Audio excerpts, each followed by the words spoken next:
Suivez attentivement cette vidéo s'il vous plaît.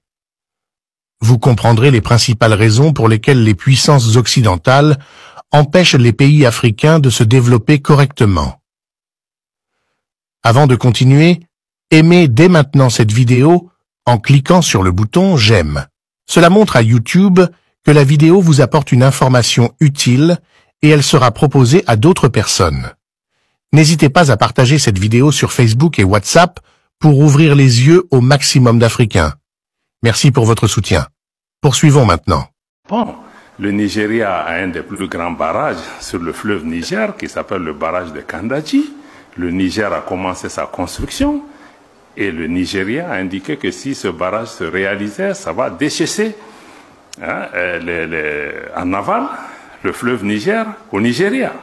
Et le Niger a dû abandonner, en tout cas mettre en veilleuse ce projet et avoir un deal avec le Nigeria pour que le Nigeria en retour lui fournisse l'électricité.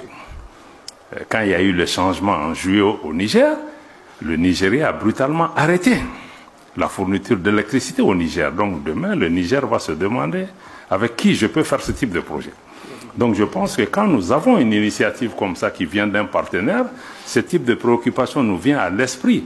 Comment on peut faire un projet sur 40-50 ans avec des partenaires qui ne sont pas fiables? Donc la fiabilité pour nous, c'est un élément essentiel. C'est même essentiel pour les banques et les autres institutions qui vont venir pour pouvoir financer ça. Et pour nos populations, de se dire que si on essaie de bâtir nos projets autour de quelque chose, que demain tout ça ne se... Donc moi je pense que le fait qu'aujourd'hui le Maroc, dans la préoccupation qui nous occupe sur beaucoup de questions politiques, ne vient pas nous dire ce que nous devons faire, ne cherche pas à nous juger, mais cherche plutôt à travailler avec nous pour identifier ensemble des solutions. Moi, je pense que c'est une approche, c'est un facteur qui rassure, en plus de la pertinence de l'initiative.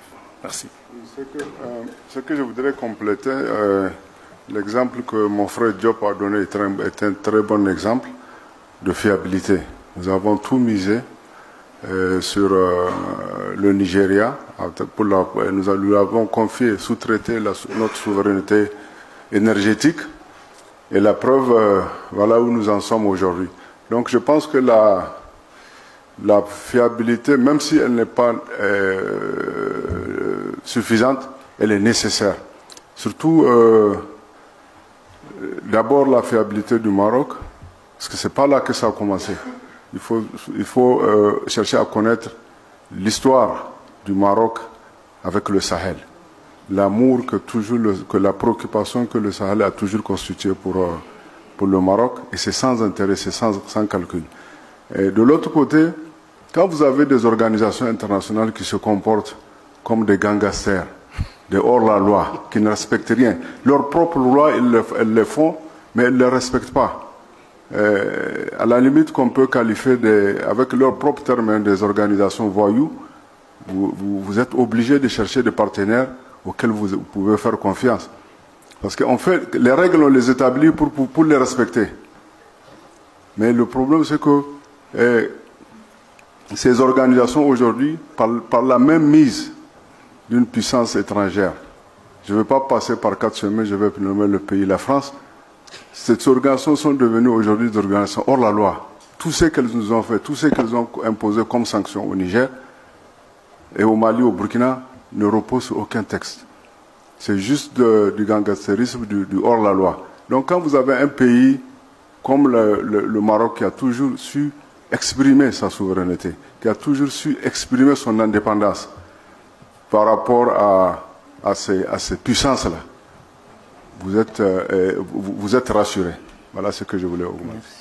Quelqu'un qui est en train d'opérer un projet de ce type, pour une raison ou une autre, il suspend, c'est que la fiabilité de cette personne ou de cette société n'est pas à vérifier.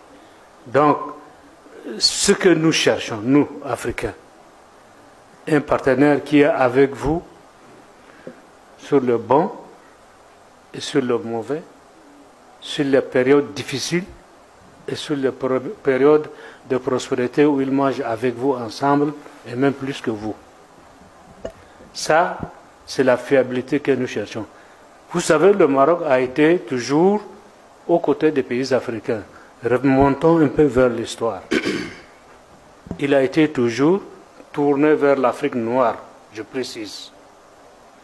Et cette attitude a été également un des atouts importants que le roi s'est inspiré pour offrir à ses frères au sud du Sahara les facilitations pour lesquelles aujourd'hui le monde a besoin justement de ce genre d'infrastructures pour compléter ce qui manque à leur économie.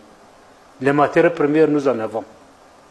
La gestion également de ces matières premières, nous les avons. Après la commercialisation, comment faire pour justement économiser le coût de transport de ces matières premières? Cette offre nous donne une opportunité importante pour suffisamment apprécier. Merci.